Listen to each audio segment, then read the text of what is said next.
Es la estructura funcional del sector sanitario. Y realmente es un tema que me resulta especialmente interesante al ser un tema que tiene un importante papel en la economía. Entonces nos vamos a encontrar con que el sector sanitario público en Andalucía evidentemente tiene más peso que el privado. Pero es verdad que el privado cada vez empieza a tener más peso. En mi opinión, y por lógica, realmente no podemos decir que el sector sanitario público y el privado sean cosas antagónicas. Es decir, el sector privado permite de alguna manera que no se sature el sector público, puesto que hay cosas además que el sector público no cubre. Por lo tanto, desde mi concepción, estamos hablando de elementos que se complementan entre sí, más que haya una competición o una actitud depredadora del sector privado respecto al público. No obstante, esto es una opinión personal. Entonces nos vamos a encontrar con que se ha incrementado todo lo que es el sector privado hasta el punto de que aquí tenemos una noticia de 2020 que dice que el sector privado representa ya casi un tercio. Pero ya nos vamos a encontrar con que hay otra más reciente, que ya estamos hablando del 35% de la sanidad en Andalucía, y también nos encontramos con la distribución de a quién pertenecen esas entidades privadas que prestan servicios sanitarios. Estamos hablando de órdenes religiosas, bancos, multinacionales. Por lo tanto, es también interesante analizar cuál es el gasto público por comunidad autónoma. Bueno, el gasto medio nacional, ¿no? ¿En qué se gasta la gente el dinero? Y observamos que fíjense que en salud hay una media de 1.047 euros frente a 516 euros en alcohol y tabaco. ¿Vale? Entendemos que es algo medio. Por lo tanto, nos vamos a encontrar con que aquí no se incluyen los hogares, o sea, se incluyen también los hogares donde no se fuma, no se bebe y por lo tanto se hace una media. Pero aún así, si nos damos cuenta, es un gasto elevado en alcohol y tabaco. Si a lo mejor tuviésemos menos gasto en alcohol y tabaco, a lo mejor el gasto sanitario sería bastante inferior por familia. Si la gente tuviese una vida saludable, tendría que atender y se alimentase mejor, nos encontraríamos posiblemente con un menor gasto sanitario. Entonces nos vamos a encontrar con que, pues eso, muy interesante. Nos vamos a encontrar con que el gasto de salud es un 3,49. En vivienda nos damos cuenta con que hay una serie de gastos importantes. Y vemos como en hostelería nos gastamos más que en salud.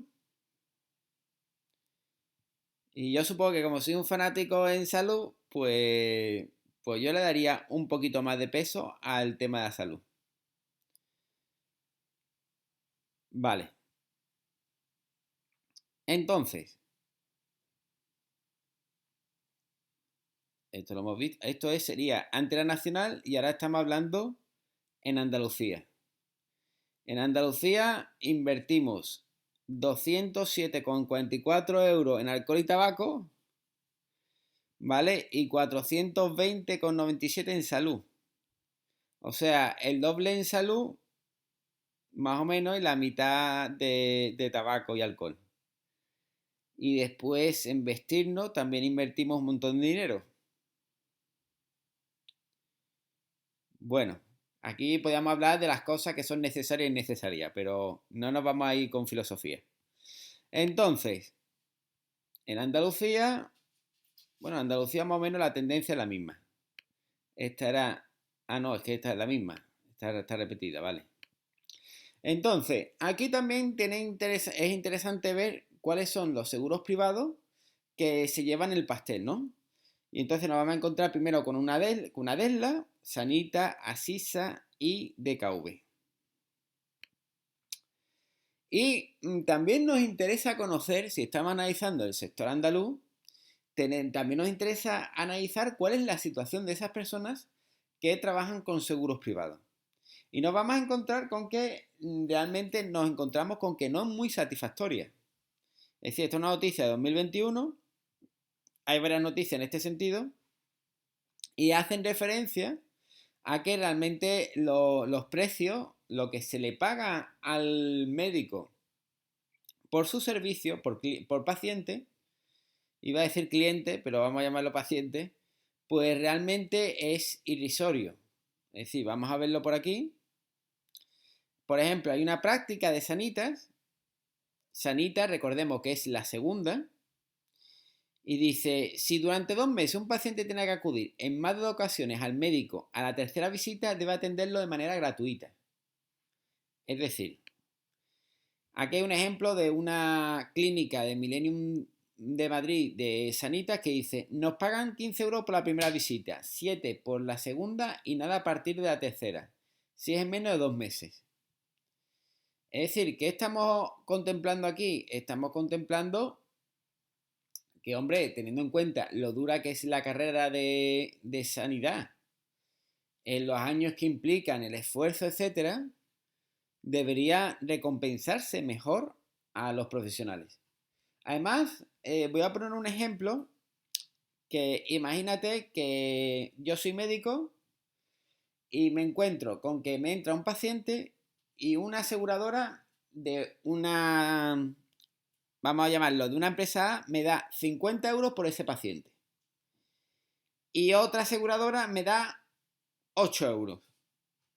Entonces, aunque yo tengo un deber de lo que tú quieras, sanitario, con cuál creen que voy a tratar con más mimo? ¿A cuál? ¿Al de 50 euros? ¿O al que la aseguradora me está pagando 50 euros? ¿O al que la aseguradora me está pagando 8 euros? Es decir, en teoría deberíamos tratar con el mismo mimo a todo el mundo, porque somos sanitarios y profesionales. Pero los seres humanos son imperfectos y puede ocurrir que se produzcan estas situaciones, ¿no? Entonces ya vemos que es un tema interesante. No es un tema para ver por la ligera. Además, bueno, nos encontramos con que nuestros sanitarios están, que aquellos que van por consulta privada, bueno, consulta privada, más bien que tienen un concierto con una aseguradora, no les luce especialmente el trabajo, pero oye, en un estado de las autonomías, en la que hay un principio de igualdad, de los derechos básicos y tal, ¿habrá una gran desigualdad respecto a lo que cobran nuestros sanitarios? Pues vamos a ver que bastante interesante es este tema. Bueno, si nosotros nos comparamos con otros países, en España más o menos 53.000 euros, mientras que en Francia recibirían 95.000 o en Alemania 125.000. Este es un dato que he encontrado yo en 2018, pero es aplastante. O sea, estamos hablando de los mismos profesionales en la Unión Europea. No estamos hablando de profesionales, oye, pues mira, no, en la Unión Europea. De 53.000 a 95.000. Oye, que hay que reconocer el trabajo, pero también hay que pagarlo. Y ahora, por comunidades autónomas, nos vamos a encontrar con que hay diferentes tipos de médicos, que lo verás en el PowerPoint.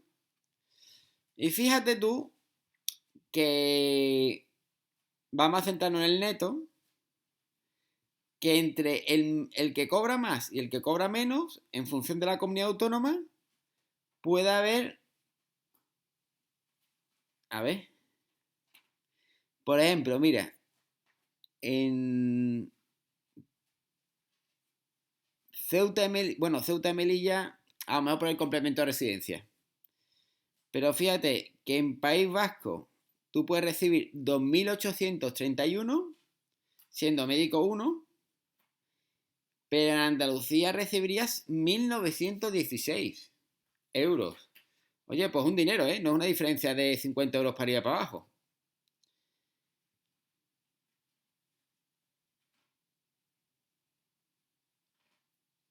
A ver, en médico tipo 2, vamos a ver las diferencias. Ceuta y Melilla se cobra muchísimo, pero eso es fundamentalmente porque la gente no quiere estar en Ceuta y Melilla.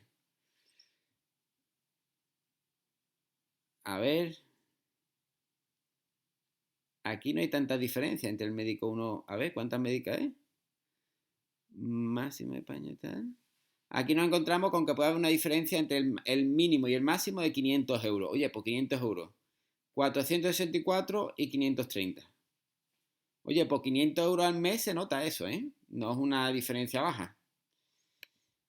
Y donde más se ve es en el tipo, en el médico número 1. ¿Y ese cuál es?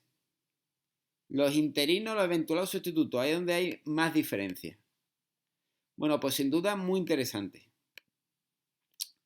Bueno, aquí volvemos a la actividad del sector privado y vemos cómo realmente pues tiene su peso. Estancias, consultas, intervenciones quirúrgicas, 30,5. Vale, potentísimo esto. Entonces, bueno, pues nada, que simplemente que nos encontramos con que hay hospitales privados, son el 57% del total de hospitales y las camas son 32% total. Fíjense que además esto es interesante, porque estamos hablando de que por esa complementariedad que estábamos haciendo referencia, hay en ocasiones, en mi opinión, volvemos otra vez, un fanatismo respecto a lo público, y yo creo que no, que realmente va a haber una colaboración entre lo público y lo privado, ¿vale? En beneficio siempre de interés general. Y claro, oye, pues 51.212 camas que si se utilizan por el sector privado se ahorra el sector público, ¿vale? Con lo cual esto es muy interesante. Vale. El 30,5 de intervenciones quirúrgicas. O sea, fíjense si ahora mismo el sector sanitario está saturado. Imagínate si el sector privado no funcionase. Con el peso además que estamos demostrando que tiene. O sea, sería brutal. Bueno, consumo público. El presupuesto